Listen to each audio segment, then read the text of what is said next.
আজকে আমরা আলোচনা করব হাঁটুর ব্যথায় পিআরপি থেরাপি। সাধারণত দেখা যায় 40 ঊর্ধ্ব বয়সের মানুষদের শরীরের বিভিন্ন জয়েন্টে ব্যথা, এর মধ্যে খুবই কমনলি আমরা পেয়ে থাকি হাঁটুর ব্যথা। হাঁটুর ব্যথায় দেখা যায় যে সাধারণত এই ব্যথা কমানোর জন্য তারা দীর্ঘদিন ধরে আমাদের গতানুগতিক ধারার যে ওষুধগুলো আছে এগুলো ব্যথার ওষুধ খেয়ে যাচ্ছেন।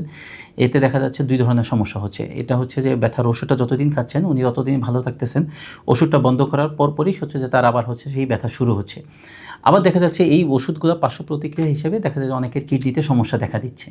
পিআরপি কি? পিআরপি হচ্ছে রক্তের একটি অংশ যা হচ্ছে ক্ষয়পূরণে বা ক্ষয় যেটা হাড় ক্ষয় হয়েছে সেটা হচ্ছে পুনর্গঠনে সাহায্য করে। সাধারণত এটা আমাদের শরীরের যে রোগী থাকে তার শরীর থেকে নিয়ে একটা সেন্ট্রিফিউজ মেশিনের মাধ্যমে তৈরি করে আবার হচ্ছে রোগীকে দেয়া হয়।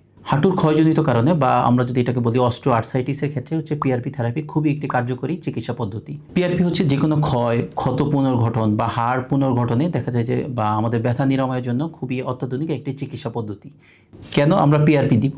এটি একটি খুবই নিরাপদ পদ্ধতি, কারণ হচ্ছে রোগীর শরীর থেকে নিয়ে এটা কালেক্ট করে আমাদের মেশিনের মাধ্যমে সেন্ট্রিফিউজ করে আমরা যখন দিচ্ছি এতে হচ্ছে পার্শ্ব প্রতিক্রিয়া হওয়ার চান্স খুবই কম এবং এর সাথে সাথেই এটা হচ্ছে যে হাড় পুনর্গঠন, ক্ষত পুনর্গঠন এবং ব্যথা নিরাময়ে খুবই ভালো কাজ করে থাকে।